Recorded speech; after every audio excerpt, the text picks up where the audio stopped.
Hello बच्चों, नमस्कार। स्वागत है आप सभी का आज के वीडियो लेक्चर में। दोस्तों, आज के वीडियो लेक्चर में आज हम पढ़ेंगे सूरदास पद का महत्वपूर्ण प्रश्न उत्तर। तो चलिए क्लास की शुरुआत करते हैं और देखते हैं बाबू पहला प्रश्न क्या दिया हुआ है। तो पहला प्रश्न दिया है कि गाय किसकी ओर दौड़ रही है। गाय जो है किस ओर दौड़ रही है। तो देखिए इसका उत्तर होगा कि गाय बछड़े की ओर दौड़ रही है।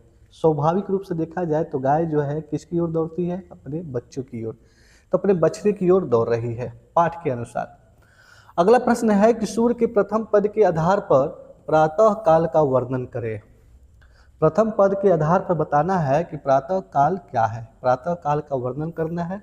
तो देखिए इसका उत्तर होगा कि सुबह होते ही यानी प्रातः काल होते ही कमल खिल जाते हैं, यानी कमल के फूल जो है वो क्या होते हैं, खिल जाते हैं। कुमुद संकुचित हो जाता है, भौरे मंडराने लगते हैं, मुर्गा और पक्षी जंगल में बोलने लगते हैं, गाय बछड़े को दूध पिलाने के लिए रंभाने लगती है, चांद मलिन हो जाता है और सूर्य चमकने लगता है। बात तो सही है। प्रथम पद के आधार पर प्रातः काल का मतलब यही है कि भाई चांद मलिन हो जाता है, सूर्य चमकने लगता है, गाय जो है दूध दुल्हाने के लिए क्या करने लगती है, रंभाने लगती है, पक्षी जो है बोलने लगते हैं, फूल जो है खिल जाते हैं, भौरे मंडराने लगते हैं। ठीक है, तो इस प्रश्न का उत्तर कुछ इस प्रकार से होगा। अगला प्रश्न है,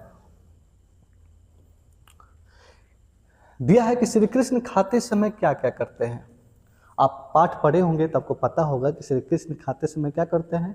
तो कुछ खाते हैं, कुछ जमीन पर गिराते हैं, नहीं कुछ मुंह में लगाते हैं और अपने बाबा नंद जी के मुंह में भी लगा देते हैं।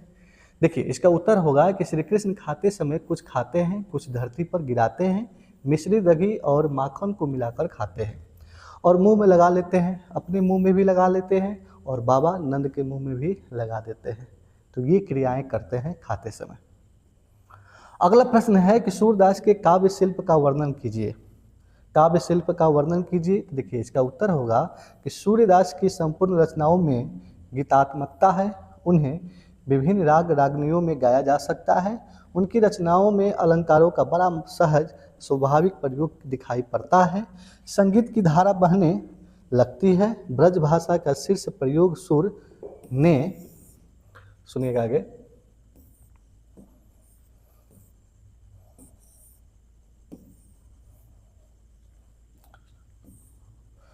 सूर्य ने किया है। ठीक है, सूर्य ने किया है। भाषाई कोमलता, लालित्य, माधुर्य आदि के कारण इनकी भाषा हृदय स्पर्शी बन गई है। इस प्रकार भाव और भाषा दोनों ही दृष्टि से सूर्य की रचनाएं बड़ी पौर दिखाई पड़ती है। श्रृंगार, भक्ति और वात्सल्य का अद्भुत मिश्रण सूर्य ने काव्य में किया है। ठीक है, चलिए लास्ट और आखिरी प्रश्न देखिए, प्रश्न नंबर 5 दिया है कि प्रथम पद में किस रस की व्यंजना हुई है। तो देखिए इसका उत्तर होगा कि प्रथम पद में भक्ति वात्सल्य के साथ श्रृंगार रस की व्यंजना हुई है। किसकी? प्रथम पद में भक्ति वात्सल्य के साथ श्रृंगार रस की व्यंजना हुई है। जहाँ भगवान श्री कृष्ण को अम्बुज कर धारी कहा गया है वहाँ भक्ति है। जागिए ब्रजराज कुंवर में वात्सल्य है, जबकि कमल कुसुम फूले आदि में श्रृंगार छलकता नजर आता है। ठीक है, तो ये इस प्रश्न का उत्तर कुछ इस प्रकार से होगा। ठीक है, तो ये मस्ट 5 इंपॉर्टेंट क्वेश्चन है सूरदास के पद पाठ का। कैसा लगा कमेंट बॉक्स में जरूर बताइएगा। मिलेंगे नए वीडियो में नए चैप्टर के साथ, तब तक के लिए जय हिंद।